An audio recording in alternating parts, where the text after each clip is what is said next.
একবার একজন স্কুলের স্যার তার ছাত্রদেরকে একটা প্রশ্ন করলো, আচ্ছা তোমরা কি কেউ অঙ্ক করে বলতে পারবা আমার বয়স কত?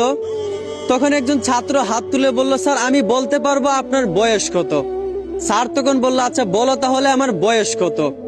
ছাত্ররা তখন বলল, স্যার আপনার বয়স হবে 50। স্যার তখন অবাক হয়ে ছাত্রকে জিজ্ঞেস করলো, তুমি তো ঠিকই বলছো আমার বয়স 50, কিন্তু তুমি জানো কিভাবে যে আমার বয়স 50? ছাত্ররা তখন বলল, স্যার এটা তো খুবই সহজ। স্যার তখন আরো অবাক হয়ে বলল, কি বলো, এটা কিভাবে সম্ভব? ছাত্ররা তখন বলল, স্যার এইটা একেবারেই সহজ। আমার বাড়িতে আমার একটা ভাই আছে।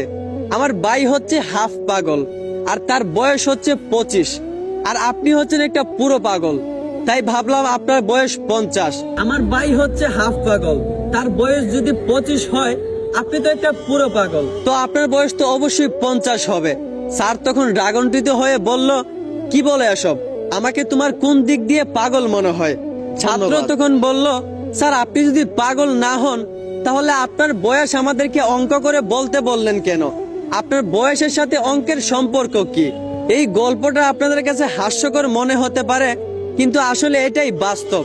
অনেক শিক্ষিতরা আছে যারা একটা পাগল। আপনারা এলাকায় খোঁজ নিলেই দেখতে পারবেন। সবার এলাকায় এমন কিছু মানুষ আছে যারা নিজেকে অনেক বড় শিক্ষিত দাবি করে, অথচ তারা কি বলে না বলে নিজেই জানে না।